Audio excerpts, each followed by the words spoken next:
nígbà táwọn sẹ́nétọ̀ tí wọ́n gba àtàwọn asọ̀rọ̀ tán náà gba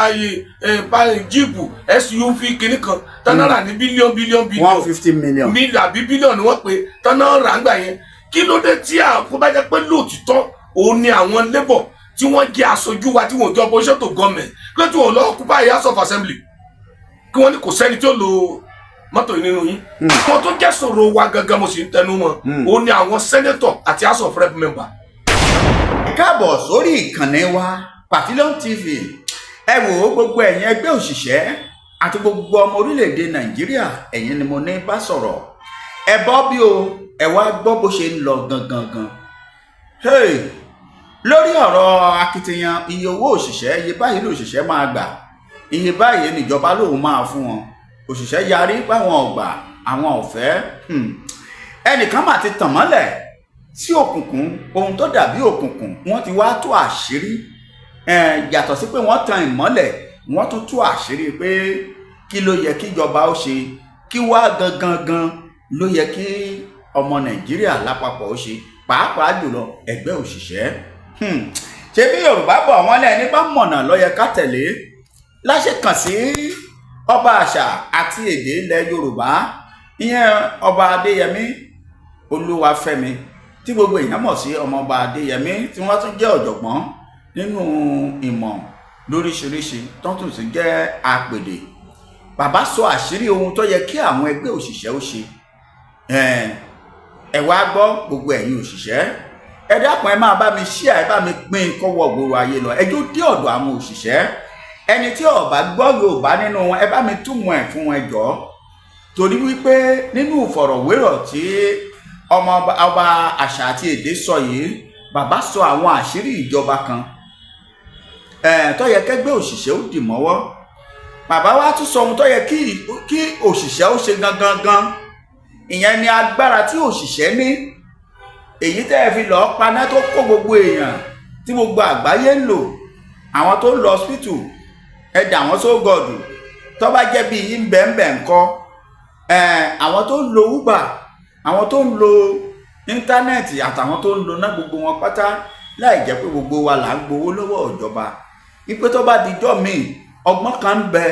agbára kan ń bẹ lọ́wọ́ òṣìṣẹ́ tó yẹ kí òṣìṣẹ́ ó lò tó jẹ́ pé bàbá wa Bọ́lá Ahmed Tinubu Akpabio Speaker of the House àti gbogbo àwọn stakeholder pátápátá wọn bá máa dọ̀bálẹ̀ wọn bá wà lórí ìdọ̀bálẹ̀ ni bẹ́ẹ̀ ni tí wọn ò ní lè wòye lójú àṣírí yẹn ń bẹ lórí ètò báyìí ọ̀yá ẹ wá gbọ́ nínú ìfọ̀rọ̀wérọ̀ yìí bẹ́ẹ̀ ṣé wàá ń bá wa gbọ́ ẹ máa bá wa ṣí àìjọ máa wọ̀ gbòòrò ayé lọ mí ní gbà yín lásìkò mọ́ ọ̀yá ẹ jẹ́ fohùn sí ẹ gbọ́ nǹkan sí ọba àṣà àti èdè sọ nípa ọ̀rọ̀ òṣìṣẹ́ àti àwọn ọmọ orílẹ̀-èdè Nàìjíríà pátápátá pẹ̀lú ìjọba wa lápapọ̀ ọ̀yá ẹ bá ń fohùn sí. èsì lórí ọ̀rọ̀ tó ń lọ pàápàá ẹjẹ́ á bẹ̀rẹ̀ báyìí lórí ọ̀rọ̀ àwọn òṣìṣẹ́ tí wọ́n lọ pa iná tó gbé gbogbo ìlú tí wọ́n sì ń pariwo pé owó òṣìṣẹ́ gẹ́gẹ́ bí àgbàlagbà tẹ́ ẹ sì ti ní ìrírí kí nìkan tẹ́ ẹ lè rí láti sọ fún àwọn èèyàn rẹ̀. sórí tàwọn òṣìṣẹ́ ohun tí wọ́n ní kí òkóbó wọn bọ̀ nǹkan ni wọ́n ń bọ̀. sórí tán bá ní kí wọ́n fowó lówó òṣìṣẹ́ ẹ̀tọ́ ni fún wọn ṣùgbọ́n oye tí wọ́n ń béèrè yẹn atọ́kùn bàbá ìlú ó dàrú sí ni 60,000 tíjọba ló approve fún wọn gan ìjọ tán bá approve báyìí ìyálọ́jọ́ ó gbàgbé pé kì í ṣe gbogbo ìdílé ló ṣe òṣìṣẹ́ oníwóróbo ó gbàgbé pé kì í ṣe gbogbo wa ní òṣìṣẹ́ ọ̀rọ̀ Nàìjíríà ohun tí wọ́n bá ti rí opportunity kan tó bá ti rí kékeré báyìí wọ́n á gbà mú tí wọ́n fi dá gbogbo nǹkan rú ni ẹ wo dọ́là wọn gàrí òṣèkọlù dọ́là ni ewédú òṣèkọlù dọ́là ni bẹ́ẹ̀ni apò òṣèkọlù dọ́là ni bẹ́ẹ̀ni epo òṣèkọlù dọ́là ni kò sí ẹlòmíì ò rí dọ́là ni mo sì yí tẹnu mọ́ tí nígbà tí wọ́n ní 18,000 minimum wage àwọn state governor kò rí san gbàtọ́ sọ di 30,000 state governor mi ò san títí di òní yìí gọ́ọ̀mẹ̀ wa sọ pé 60 ẹgẹ́ ń sọ fẹ́ yàrá àdúgbò yẹ yín dáadáa o kì í ṣe pé 60,000 lòṣìṣẹ́ ó mọ̀ gbà o tí wọ́n bá sọ pé 60,000 minimum wage a sì rí òṣìṣẹ́ tó gbọ̀ngbò kéré jù tẹ́ pé bí 100 plus ló máa gbà torí wọ́n fi àláwáǹsì kan kún 60,000 yẹn 60,000 level 01 dẹ̀ nìyẹn ẹni tó wà ní ìpele àkọ́kọ́ ó ní 60,000 kò sì ní gba 60,000 náà ní bọ́rọ̀ gidi wọ́n fi owó ilé wọ́n fowó ilé fi àwọn analysis kan sí ẹni tó jẹ́ level 01 yẹn ó lè jẹ́ pé bóyá 80 100 ló máa padà sí. atọ́kùn gbọ́ mi kò wá sí òṣìṣẹ́ tó jẹ́ pé owó ẹ̀kẹ́rẹ́ jù tó ẹ pé yóò sì tó level 04 aláwọn èèyàn tó wà ní level 12 alẹ́ level 14 owó ńlá làwọn yẹn gbà owó ńlá làwọn yẹn máa gbà that is 60 times nǹkan tí wọ́n gbà pẹ̀lú aláwáǹsì àti gbogbo ẹ̀ papọ̀ mọ́ra wọn so ohun tí wọ́n jẹ́ kí àwọn aráàlú ní ìgbàgbọ́ ni pé 60,000 minimum wage yẹn 60,000 ló mọ̀ fún òṣìṣẹ́ rárá o 60,000 kọ́ ni wọ́n máa fún òṣìṣẹ́ ṣùgbọ́n owó tó kéré jù lọ nìyẹn kì í ṣe 60,000 ṣùgbọ́n tẹ̀tẹ̀ fi ń jà ẹ máa fún wa ní 250 yẹn àwọn ìgbésẹ̀ kan wà tó yẹ káwọn òṣìṣẹ́ gbé. ẹ ṣáà wò. kí ló mú òṣìṣẹ́ tó lọ pa national grid ẹ dákun ṣé national grid ni oní Tinubu ló ń lé rẹ. oṣù wa. ṣé national grid ni speaker àbí senate president ń lò. àwọn tó jẹ́ sọ̀rọ̀ wa gangan mo sì ń tẹnu mọ́ ó ní àwọn senator àti house of rep member. àwọn tó jẹ́ sọ̀rọ̀ wa gangan mo sì ń tẹnu mọ́ ó ní àwọn senator àti house of rep member. lọ́nà wo. àwọn aṣojú wa gan ni sọ̀rọ̀ wa. náà ẹ jẹ́ ká ti ìgbà Christmas Tinubu sọ pé wọ́n ní nǹkan rọ̀ Tinubu ò lè mọ pé ráìsì láti ilé sílẹ̀. láyé. ó sì pe àwọn sẹ́nẹ́tọ̀ pé mo sì ń tẹnu mọ́ pé sẹ́nẹ́tọ̀ pé ẹ gba 2 trailer of rice táwọn kan sì jẹ́rìí tí tó sì pin ẹ̀yin house of rep ẹ gba 1 trailer of rice ẹ mọ iye sẹ́nẹ́tọ̀ tó jáde ní state kọ̀ọ̀kan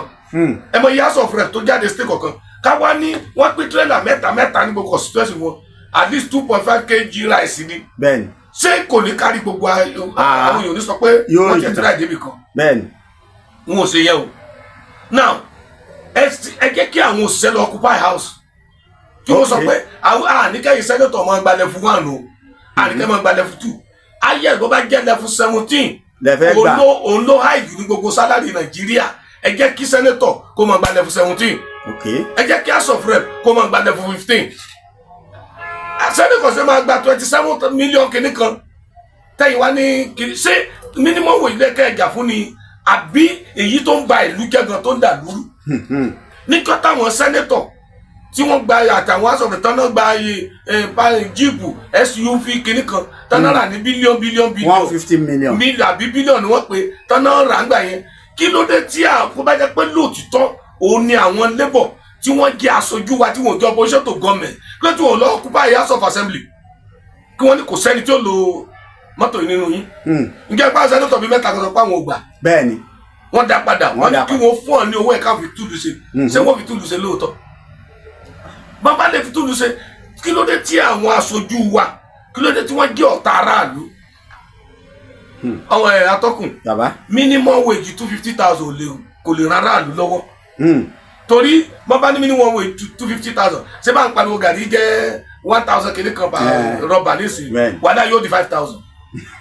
torí ara ọjà ti nígbàgbọ́ pé gbogbo everybody olóńgbà 250,000. àwọn àgbẹ̀tẹ̀ ti sọ̀rọ̀ wọ́n ní tó bá fi lè dà bẹ́ẹ̀